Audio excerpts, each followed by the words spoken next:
Voilà, si on peut faire un peu de silence.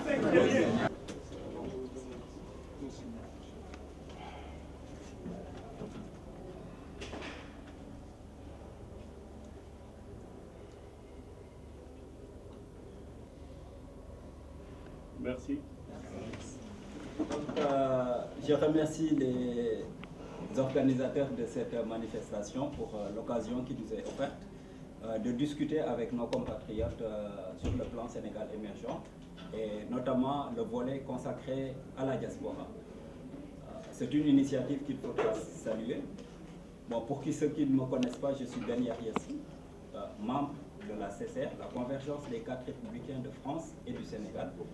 Je pilote le secrétariat au suivi et à l'évaluation du PSE, parce qu'au niveau de la CCR, la Convergence des cadres, on a remodelé notre structure en fonction des actions du gouvernement. Je suis également le coordonnateur adjoint de la section de Chili-Mazarin.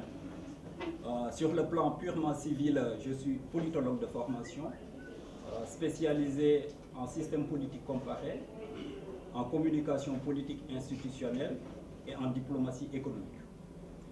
Voilà, donc mon intervention va être axée autour du plan suivant. La présentation succincte du PSE. Deuxièmement, la diaspora en tant que telle et les secteurs dédiés à cette diaspora. Et le troisième point portera sur les réformes envisagées par l'État du Sénégal en direction de cette diaspora. Donc le PSE, comme vous le savez, c'est un document stratégique pour la vision du Sénégal émergent qui se décline en orientation et en programme devant y mener. Donc le plan Sénégal émergent découle du projet proposé par le président de la République à la nation sénégalaise en fin 2013 et qui s'articule autour de l'IGEI Ngir Ëllëg, parce que l'horizon que nous captons, c'est l'horizon 2035. La première partie de ce plan, c'est l'émergence, ne peut pas se réaliser d'un seul coup. Elle suppose que le Sénégal réalise des ruptures fondamentales et qu'une nouvelle impulsion permette de développer de nouvelles ressources de croissance et de prospérité. C'est le cadre par rapport à la première partie. La seconde partie propose la prospérité partagée. Et cette partie, elle décline les bénéfices qui seront engendrés par l'émergence auprès des populations, grâce notamment à une nouvelle ambition pour les secteurs sociaux. La troisième partie présente la première étape du chemin, à savoir les axes autour desquels l'émergence ne saurait être durable. Donc il y a un premier axe qui traite des infrastructures. Le deuxième axe qui est constitué principalement du développement durable à travers un nouveau paradigme. Le troisième axe soutient cette gouvernance, donc ça veut dire que en filigrane, les réformes qui seront proposées. La quatrième partie, c'est l'accélération de la croissance au bénéfice de tous. Ça veut dire qu'elle présente de façon détaillée les secteurs qui composent chacun de ces piliers, les stratégies, les programmes et actions qui permettront ou bien qui permettent ce développement. La cinquième partie définit de façon concrète la vision du Sénégal émergent à l'horizon 2035 à travers le plan d'action prioritaire qui couvre la période 2014-2018, son financement et son cadrage macroéconomique. La sixième partie présente le dispositif et les conditions de mise en œuvre réussie du PSE. Parce que c'est l'horizon 2035 qu'il faudra définir les objectifs stratégiques, les programmes sectoriels, les actions. Cette partie nous fournit aussi le cadre d'action précis pour la période 2014-2018. Les plans d'action prioritaires donc, couvrent cette période pendant 5 ans avec un portefeuille qui comprend 17 réformes et 27 projets phares identifiés. L'option qui a été faite est de recourir à des modèles, à des modes de financement innovants pour réduire la pression sur les finances publiques. Et parmi ces modes de financement, il y a également la finance islamique. Donc jusqu'au jour d'aujourd'hui, donc à la date du 12 juin 2015, le PSE a déjà reçu un financement de 1871 milliards de francs CFA. Ça, ce n'est pas des projections, c'est des chiffres qui ont été reçus, qui sont normalement des sommes qui sont dans le trésor public sénégalais. Maintenant, pour revenir au sujet du jour, la diaspora et les secteurs qui lui sont dédiés pour que la diaspora puisse avoir sa place au niveau de ce plan Sénégal émergent. Il nous faut d'abord camper. C'est quoi la diaspora? Les sociologues du développement, les think tankers pourront avoir une autre vision. Moi, je partirai de la vision du candidat Macky Sall. Qu'est-ce qu'il entendait par la diaspora? C'est mobiliser des compétences et des ressources de cette diaspora. C'est élaboration d'une politique de la diaspora permettant un meilleur appui et une meilleure mobilisation et également une meilleure articulation des compétences, des ressources de cette diaspora dans les différents domaines de la politique publique, comme l'éducation, la santé, l'emploi, etc. Il avait également parlé de faire de la diaspora comme 15e région administrative du Sénégal. Pour montrer l'importance que le président de la République, que le gouvernement, à travers le PSE, accorde à cette diaspora, je partirai, premièrement, de la déclaration de politique générale du Premier ministre. Récemment, dans cette déclaration, il était question que notre diplomatie économique et notre diplomatie attachera à la promotion et à la protection des Sénégalais de l'extérieur, donc pour revenir à la définition, une autre ou bien un autre axe prioritaire de notre politique étrangère en rapport avec cette vision du président de la République, de faire de la diaspora sénégalaise un véritable levier de développement économique et social. Pour ce faire, on va se baser autour de 3 points. La protection, la promotion et le partenariat. Toujours dans cette déclaration de politique générale, l'État poursuivra également la dématérialisation des procédures, le renforcement de la sécurité des investissements et des investisseurs, la promotion des moyens alternatifs de jugement des contentieux économiques et la révision complète du code des investissements pour intégrer les priorités mises en exergue par le PSE. Le 3e point de cette déclaration de politique générale qui concerne la diaspora, c'est la finalisation de la réforme foncière, en particulier dans le volet relatif à la sécurisation toujours des investissements sur les terres dédiées aux activités agro-pastorales, qui permettra de tirer de meilleurs profits pour notre adhésion à la nouvelle Alliance pour la sécurité alimentaire et la nutrition, mais également la mise en place du PDI-DAS, du PRACAS et du développement de l'agrobusiness. Le dernier point de cette déclaration de politique générale dédiée à la diaspora, c'est une attention particulière qui sera apportée aux réformes relatives à l'amélioration des classements d'attractivité, aux textes sur l'alignement des curricula, des enseignements sur les besoins de l'économie, à la révision du code minier et au code général des collectivités locales, notamment sur les aspects concernant les finances locales et le transfert de nouvelles compétences au pôle territoire. Pour toujours illustrer cette importance accordée à la diaspora, lors du Conseil des ministres du 9 avril dernier, dans sa communication, le président de la République insistait sur ce point. Il insistait notamment sur la consolidation de notre diplomatie économique. Et à cet effet, il a rappelé la conférence des ambassadeurs et consuls qui s'est tenue en décembre 2013, qui insistait sur l'impératif de consolider les grands axes de notre politique étrangère, de promouvoir la diplomatie économique afin d'optimiser les potentiels du Sénégal dans ce qu'on appelle globalisation ou mondialisation, et surtout dans le contexte du PSE. Le deuxième point qu'il abordait dans sa communication, c'était le rôle fondamental de cette diaspora sénégalaise dans le développement national et le bien-être de nos compatriotes.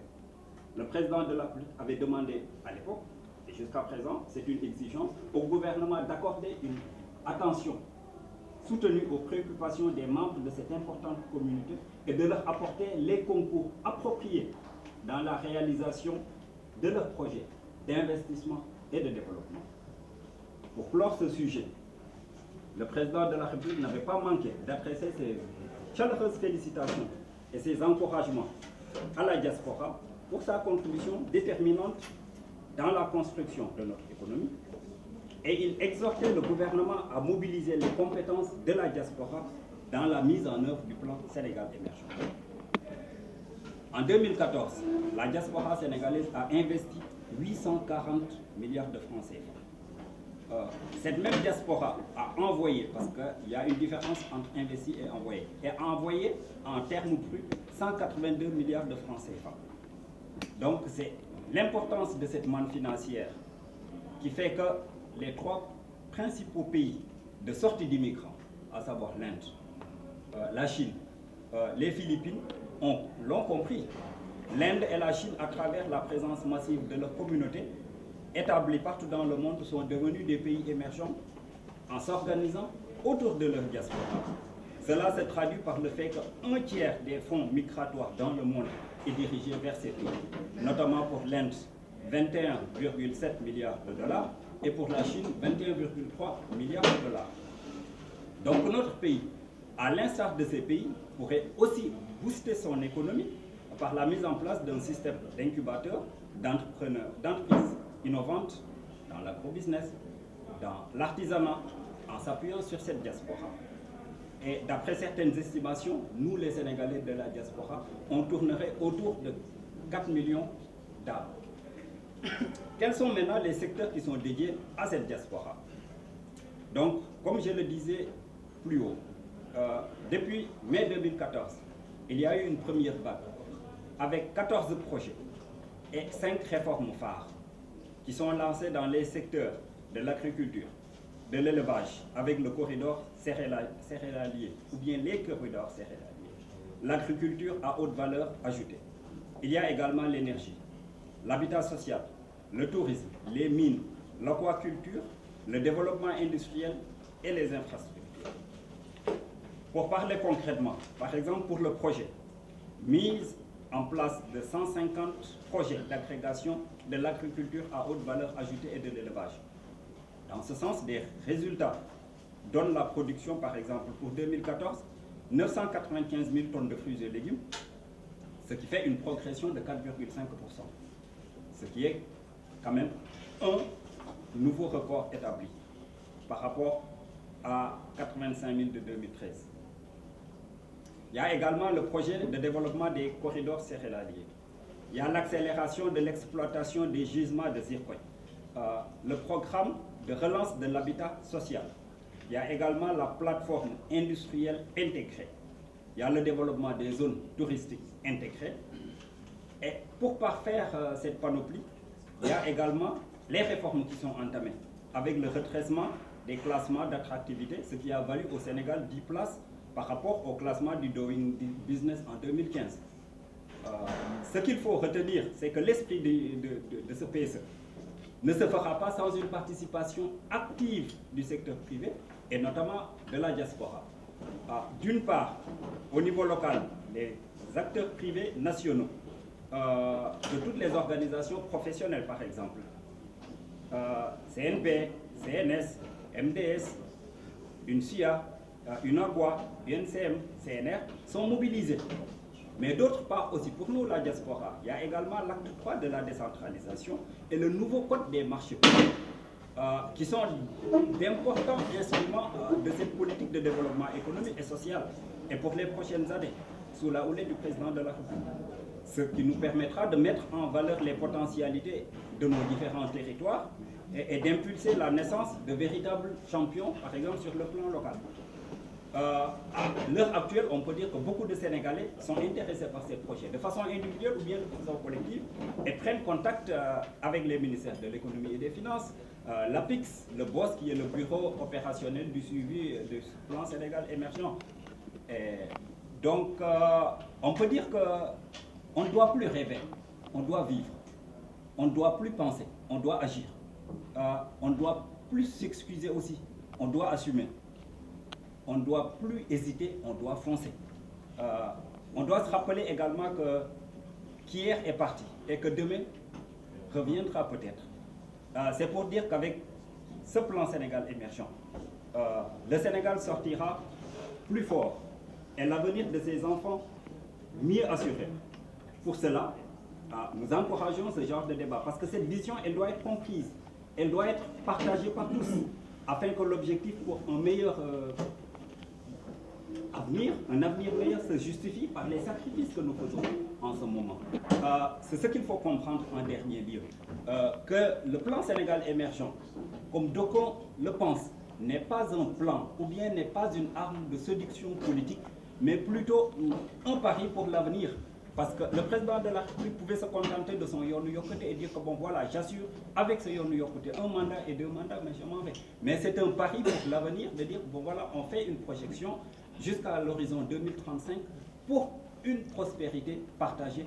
Merci pour votre bienveillante attention. Je remercie également Ben Yassi pour son intervention qui a permis donc de donner des informations importantes, partagées ou pas. Mais ce sont des informations importantes. Je me présente, donc je suis Mamadou Deme, je suis titulaire d'un doctorat de sociologie de l'école des hautes études en sciences sociales et d'un bac+7 d'études diplomatiques supérieures.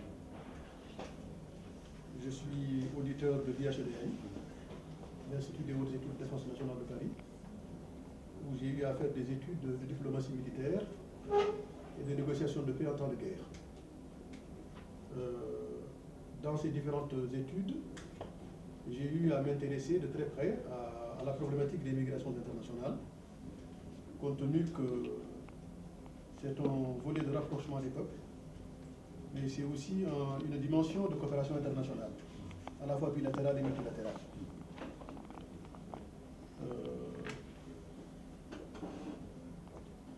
Quand le programme du PSE a été mis en avant par une politique de vulgarisation, j'ai eu à cette époque, c'était au mois de février 2014, à exprimer une position à la fois technique et politique. Une position technique sur le contenu du plan Sénégal émergent, une position politique sur le sens et la portée de ce plan Sénégal émergent. Nous avions eu effectivement donc à apprécier ce plan Sénégal émergent dans sa dimension prévisionnelle, parce que pour la première fois depuis l'indépendance nationale, on avait vu donc un gouvernement au sein du Sénégal projeter l'avenir du Sénégal sur une aussi longue période, de 30 ans ou de 35 ans, de telle sorte que le Sénégal puisse se donner un certain nombre d'outils, un certain nombre de mécanismes susceptibles de répondre par étapes à des besoins transformables dans le temps. Mais que cette prévision temporelle et spatiale du développement du Sénégal, de l'avenir du Sénégal, pour nous, était une bonne chose. Et dans ce sens, nous avions donc soutenu donc, ce plan Sénégal émergent à ce niveau-là. Mais nous avions également eu à exprimer des réserves par rapport à ce plan Sénégal émergent, non pas en termes d'opportunités économiques et sociales, mais en termes de faisabilité et de moyens d'organisation et de mise en œuvre, parce que nous avions constaté 2 choses. Que dans la mobilisation des forces vives de la nation, parce que c'était comme ça qu'on l'appelait, quand on animait le plan Sénégal émergent à Dakar, qu'on mobilisait donc les forces vives de la nation en faveur du plan Sénégal émergent, et que dans la mobilisation de cette force vive de la nation, le volet diaspora, la force vive que représentait la diaspora, n'était pas présente. Elle était absente. Elle n'était pas associée. Elle n'était pas donc consultée dans tout ce processus de mise en œuvre du plan Sénégal émergent. Nous avions critiqué ça, parce que nous pensions que le rôle que la diaspora sénégalaise joue dans la stabilité sociale du Sénégal donc devrait permettre néanmoins donc à tout État de prendre en compte cette dimension et d'intégrer ce volet de cette diaspora-là pour qu'elle puisse apporter effectivement sa vision, même si elle est à l'extérieur du pays, son attention et son esprit sont mobilisés pour le Sénégal, dans la mesure où on a eu une diaspora valeureuse et patriotique. Donc cette diaspora méritait d'être associée. Donc comme toutes les autres forces vives de la nation qui sont à l'intérieur du Sénégal ont pu être associées à cela, et que ce serait dommage pour nous que cette diaspora ne soit pas associée. C'était la première réserve que nous avions exprimée. La deuxième réserve que nous avions exprimée, c'est l'absence de communication dans les langues nationales du Sénégal pour vulgariser le plan Sénégal émergent au plus près des habitants sénégalais, au plus près du peuple sénégalais. Qu'on le veuille ou non, le Sénégal travaille officiellement avec la langue française, mais la majorité du peuple sénégalais ne parle pas français. La majorité du peuple sénégalais ne comprend pas le français. Et que ce projet, avec une telle importance, ne soit pas mis à la disposition à la radio et à la télévision, pour que ceux qui maîtrisent les langues nationales puissent communiquer directement, qu'il y ait des débats dans les langues nationales, pour que le peuple sénégalais s'approprie ce plan et fasse sien ce plan de Sénégal émergent. Donc nous avions aussi à ce niveau-là émis cette réserve qui était une critique importante.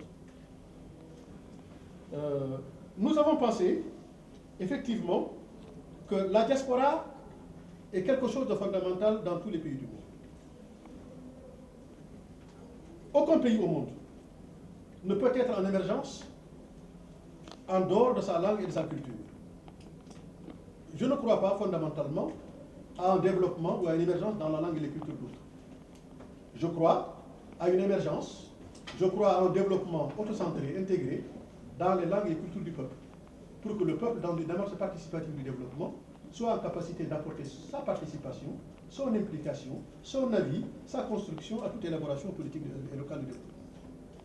Et aussi, je pense que des pays comme l'a cité tout à l'heure Bené Ayassi, la Chine, l'Indonésie, la Malaisie, la Corée du Sud, le Brésil, l'Algérie, le Maroc, la Tunisie, ont été des pays qui ont cru en leur diaspora, qui ont créé les mécanismes qui ont permis effectivement à ces diasporas de construire des logiques économiques introverties pour que ces pays qui étaient dans une dépendance économique extravertie se sont retrouvés dans des logiques d'appropriation introverties à créer des productions de richesse de telle sorte que cette diaspora puisse participer à l'élargissement des réseaux de production de richesse.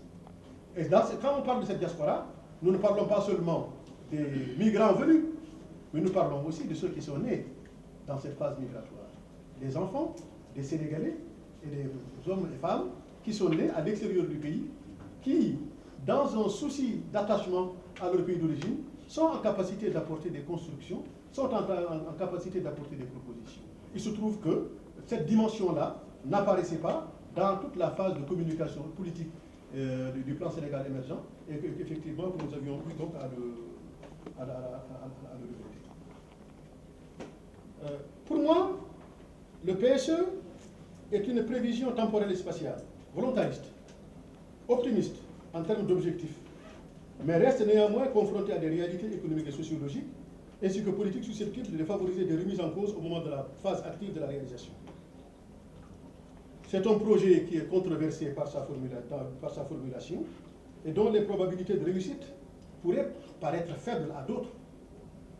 Voir par exemple l'expérience, je crois que le député Amadou Siré-Sall est bien là pour nous apporter des éclairages, les expériences du plan REVA au Sénégal, les expériences, je salue Sidi Fall au passage, les expériences du plan Guana au Sénégal, avec les portées symboliques de ces différents plans et aussi les résultats qui ont fait que ces plans n'ont pas effectivement abouti aux espérances escomptées, compte tenu des difficultés macroéconomiques, bien compte tenu des difficultés sociologiques auxquelles s'était attaché le Sénégal, et surtout à un certain nombre de pratiques politiciennes qui ont fait que ces plans n'ont pas pu effectivement atteindre les objectifs qui leur étaient assignés.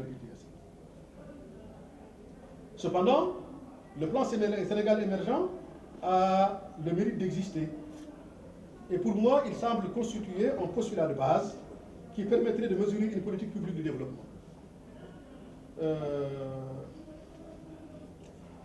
Le plan Sénégal émergent, dans le texte qu'on a lu qui est là, qui est composé de 103 pages, dans tout le texte, et contrairement à ce qui a été dit par Yassi, ce n'est qu'à la page 86 qu'on retrouve un passage parlant de la diaspora, disant, effectivement, il l'a cité, impliquer les Sénégalais de la diaspora dans les efforts du développement national par la vulgarisation des opportunités d'investissement productif, l'accompagnement de leurs initiatives, tout en s'assurant de leur promotion et le respect de leurs droits, une amélioration de la gestion des statistiques migratoires et la promotion du transfert de leurs connaissances et de leur savoir-faire.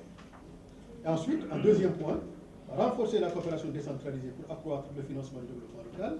Ça, c'est moi qui l'ai rajouté pour la simple raison qui est la suivante. Je sais que, parce que les financements de la coopération décentralisée donc, comportent les 30% obligatoires que la diaspora devrait donc verser pour que le village puisse participer, puisse bénéficier donc des financements de la coopération internationale. Et je reviendrai sur ça. Mon souci, autant dans le contenu et de la faisabilité du plan Sénégal émergent, c'est la mise en œuvre qui m'a heurté, qui m'a bousculé. Je me souviens, lorsque le président de la République a organisé une rencontre importante à la Banque mondiale de Paris, notamment c'était avec le club de Paris, pour pouvoir donc lancer cette opération avec toute la communication politique qui a couru, la diaspora était absente. À aucun moment, la diaspora n'a été conviée à cette cérémonie. Et plus que ça, le gouvernement du Sénégal a mis en place des rencontres avec les organisations de la société civile française sans pour autant convoquer les organisations de la diaspora sénégalaise. C'est moi, quand j'ai appris cela, j'ai saisi donc les journalistes sénégalais qui étaient là. Donc j'ai saisi Sénéweb, j'ai saisi Diaspora, j'ai saisi Kibarou, et Doudou Andi, qui a été le plus rapide, a téléphoné à l'ambassade. C'est à ce moment-là que M. Nyang, qui est à l'ambassade, donc a demandé à ce qu'on lui donne mes coordonnées pour voir avec moi comment donc mobiliser les acteurs de la diaspora pour qu'ils puissent participer à la rencontre qui a été conviée entre le ministre des Finances Amadouba et les organisations non gouvernementales françaises. Donc le gouvernement du Sénégal, à aucun moment, n'a pensé à la diaspora. Donc il a fallu cette réaction. Donc quand nous avons donné la liste des personnes qui devaient être donc conviées à cette rencontre avec la diaspora et les organisations communautaires françaises, à notre grande surprise, cette rencontre n'a jamais eu lieu, elle a été purement et simplement annulée. Quand elle a été annulée, nous, on n'a pas été informés. On l'a su par le biais des organisations non gouvernementales françaises qui nous ont informés effectivement que cette rencontre a été annulée. Ça, c'était le premier rendez-vous manqué avec la diaspora qui aurait pu permettre effectivement d'impliquer la diaspora.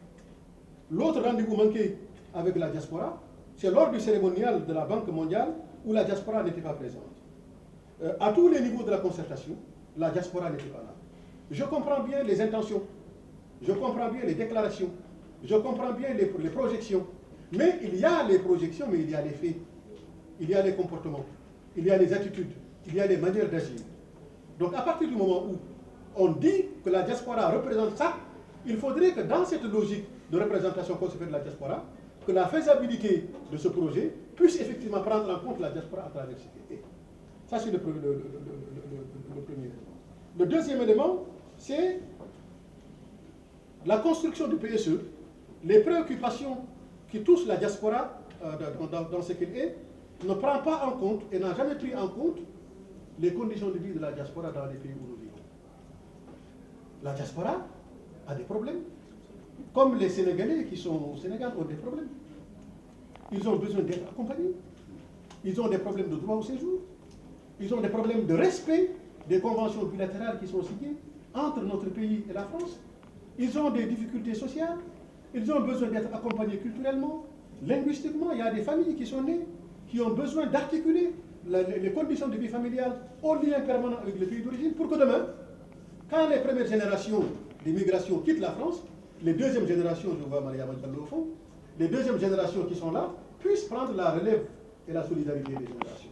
Parce que si demain, les générations que nous sommes aujourd'hui, nous, adultes, on n'est plus là, et que nos enfants n'ont pas bénéficié de ces constructions sociales et culturelles qui leur permettent d'avoir des liens permanents avec notre pays d'origine, qui va envoyer les mandats? Qui va financer les projets de développement locaux? Qui va animer les solidarités villageoises? Est-ce que le Sénégal a les moyens de trouver une autre source de financement qui peut se substituer au transfert financier que la diaspora envoie dans notre pays? Votre développement Oui.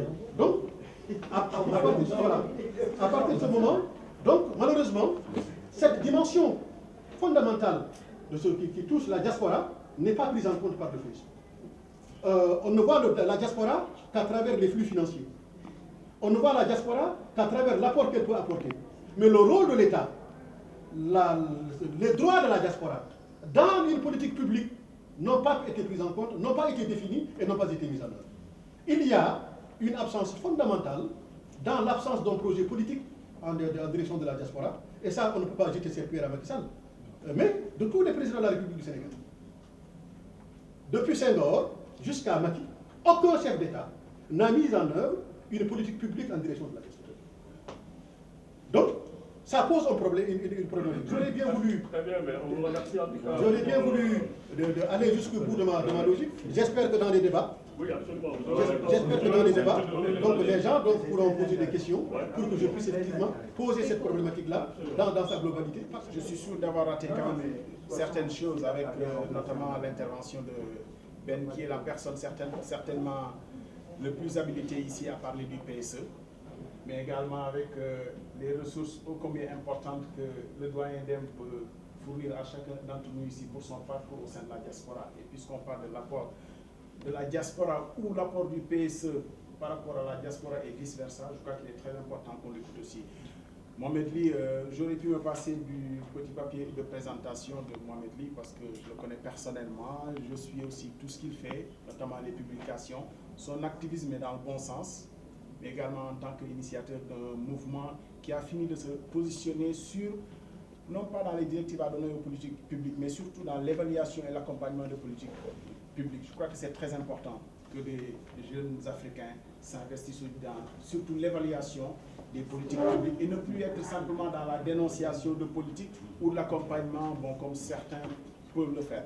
Mohamed, je crois que je ne vais pas trop monopoliser la parole. Je vais te laisser faire ton speech. Je remercie donc toute l'assistance qui est là. Je remercie particulièrement donc, les responsables de partis politiques présents, parce qu'on parle de programmes publics. Et en ce sens, jusqu'en 2035, il est sûr que nous aurons une alternance. Donc il est sûr et important que tous les acteurs donc, de notre scène politique et publique soient convaincus de cette démarche pour qu'il n'y ait pas rupture donc, dans nos politiques publiques et qu'il y ait consensus. Et dans ce sens, il est pertinent, donc comme l'a dit le doyen Dem, d'ailleurs il est très difficile de prendre la parole chez nous, le code social n'y aidant pas et en plus sa connaissance des choses, après cette brillante intervention qu'il nous a faite. Je salue aussi donc l'honorable député Amadou Siré-Sall qui est parmi nous, qui rehausse de sa présence ces échanges-là. Donc, pour parler de la place de la diaspora dans le PSE, on va aller très vite sur ce sujet-là. Il est important de dire des choses qui vont peut-être déplaire. Il est important de camper sur la réalité des choses. En tout cas, après analyse, après étude, ce qu'on en a tiré comme conclusion. Nous ne prétendons pas penser que nos conclusions sont surtout indiscutables. Il est important de dénoncer deux choses. Une chose, c'est une chose politicienne de tous les pouvoirs publics, à vouloir flatter la diaspora, à vouloir en faire, comme l'a dit M. Dem, effectivement, en parler de façon flatteuse pour en réalité ne pas en tenir compte dans l'élaboration des politiques publiques. Ça, c'est un travers politicien qu'il faut arrêter.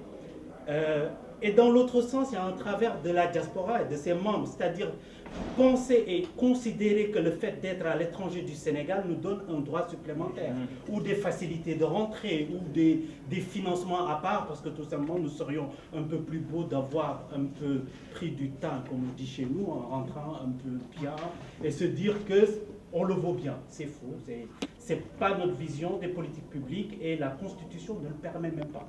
En réalité, les Sénégalais sont gérés de façon institutionnelle, constitutionnelle. Par contre, il est important de faire de la discrimination positive et de réfléchir par rapport à la population qui s'appelle diaspora et à son apport, à son importance et comment le pays tout entier peut tirer de cette diaspora-là le maximum de choses pour nos intérêts communs, pas pour des intérêts privés.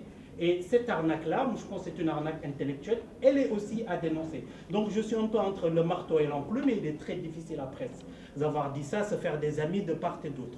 Je suis en face de la diaspora et on parle d'un programme de politique publique élaboré par un État. Ceci dit, il est très important de relever une chose, donc qu'a dit M. Dem. La définition de la diaspora, Ben a commencé à en parler, il ne s'y est pas appesanti. Qu'est-ce que la diaspora? Ce n'est pas les Sénégalais de l'extérieur. La notion vient de la diaspora juive. Et cette diaspora juive, elle peut nous donner des leçons. Cela veut dire quoi? C'est le peuple le plus disséminé dans le monde et qui, par ses réseaux, son influence, son intelligence, les talents de ce peuple, il est question que tout retourne en Israël. Eh bien, ils ont un soubassement d'appartenance à cette terre, mais il y a aussi un soubassement religieux que les autres États n'ont pas. Mais je pense que nous pouvons faire autant, pour ne pas dire mieux. Ceci dit, par rapport à la place de la diaspora dans le PSE, mon ami Ben a dit des choses qui n'ont pas résisté à des positions peut-être politiques, je dirais, pour ne pas dire politiciennes, parce que ce serait péjoratif. Il est juste de dire que dans le document du PSE, une seule fois l'occurrence diaspora revient. Il faut qu'on se le dise. Et s'il y a des choses à corriger, qu'on puisse, à partir d'un diagnostic clair qu'on se fait entre nous, pouvoir proposer autre chose.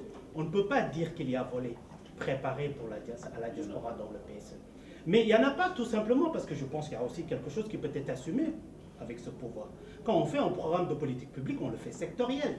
Il n'y a pas un secteur qui s'appelle diaspora. Un secteur infrastructure qui représente 28%. Un secteur agriculture qui, même si son pourcentage dans le PSE n'arrive pas aux infrastructures, mais qui est décliné comme étant le secteur prioritaire, et je pense à raison. Je le dis, c'est mon avis.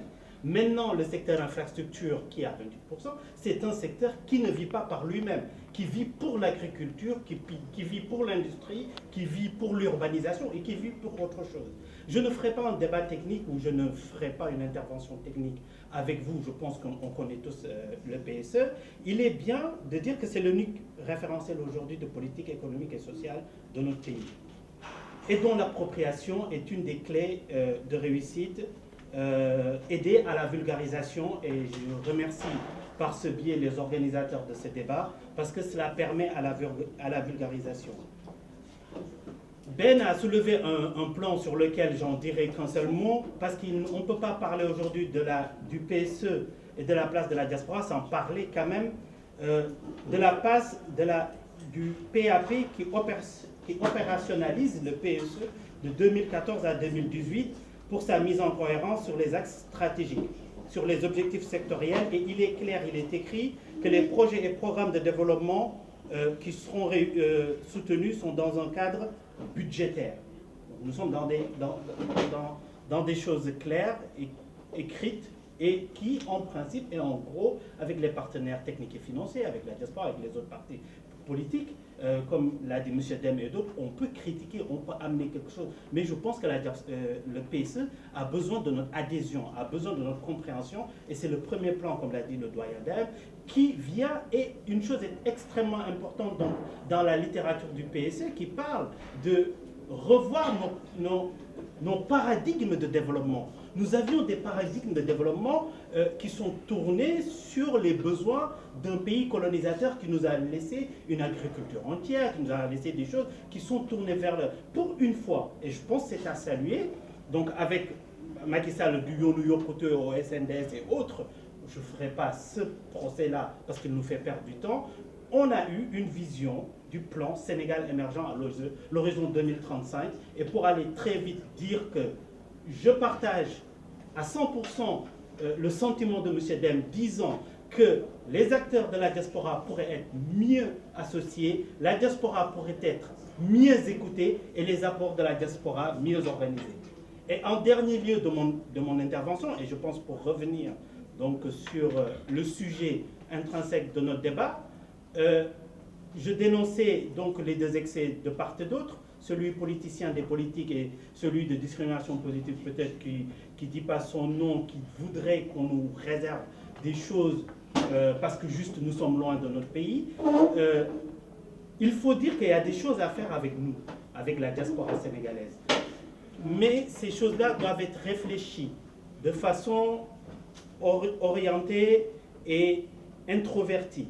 Il faut que nous voyions quels sont les moyens les moyens institutionnels, de levier de politique publique, quels sont nos réels moyens qu'on peut mettre à disposition de notre pays, de notre État, et ça c'est à l'État de l'organiser, pour que l'apport de la diaspora soit partagé et booste notre croissance économique et veiller, parce que je le dis toujours dans mes interventions, que cette croissance, quel que soit son chiffre, ait une répercussion réelle dans la vie de nos concitoyens, que ce ne soit pas une croissance extravertie.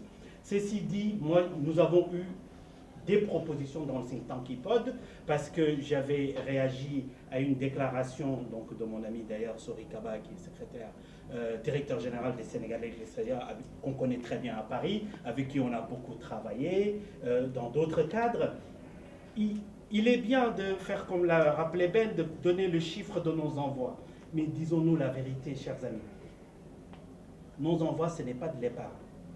Nous envoyons au pays, c'est de la consommation. C'est bien pour une croissance. Vous prenez chaque économiste, vous vous dites combien il est bien de soutenir sur l'équation keynésienne la grandeur consommation. On parle de 800 milliards, de 700 milliards, de 1500 milliards, 842 milliards. C'est pour la plupart, nous ici, qui sommes ensemble, si on venait un échantillonnage des Sénégalais de l'extérieur. Nous sommes le 5 du mois. La plupart d'entre nous, quand on a les études de nos enfants, de nos neveux, quand on attend la dépense pour acheter, c'est de l'argent qui n'est pas de l'épargne qu'on ne peut pas utiliser et considérer comme étant une manne financière pour booster un développement sérieux. Et ça se dit très peu. J'avais fait un papier pour répondre amicalement à mon ami Sorikaba pour dire c'était plus que l'aide au développement de notre pays, mais cette comparaison n'a pas de sens. Et sinon, si elle a un sens perverti. Parce qu'on ne peut pas comparer de la consommation à 70%, j'ai été honnête de le dire certainement dans mon papier, on ne peut pas comparer cet apport-là à de l'AFD qui est budgété, monsieur le député est là, qui est sur des lignes budgétaires étatiques et qui s'occupe de politique publique.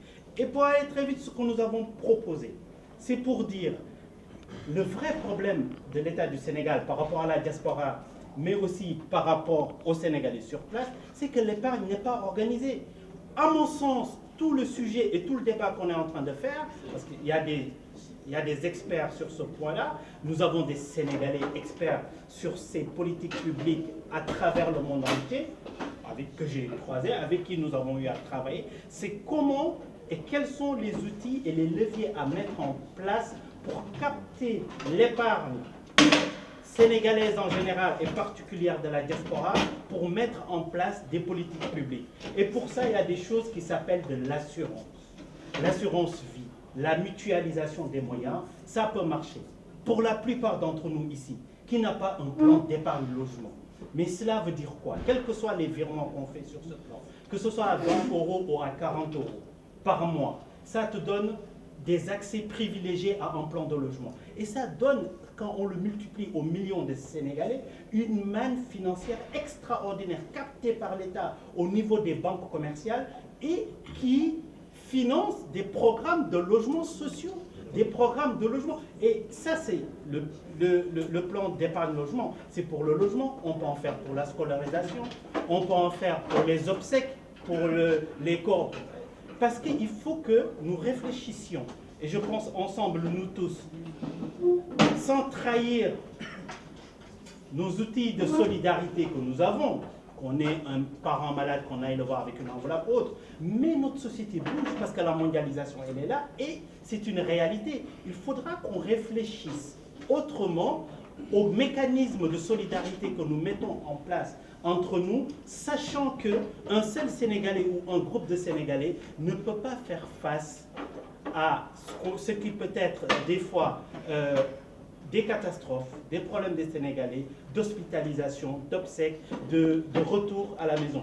Et ces outils-là, et c'est pour ça cette diaspora, quand même, j'ai été très choqué de l'anecdote de M. Dem.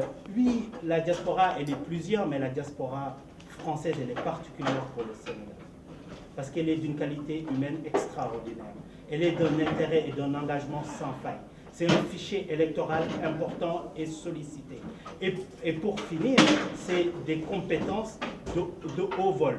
Donc je suis quand même choqué d'apprendre que quand le pouvoir a été là pour rencontrer la société civile française, ils n'ont pas eu le réflexe premier d'associer la société civile sénégalaise sur place. Donc j'ai lancé, je pense, quelques bribes de réflexion, parce que nous en avons de plus élaborées.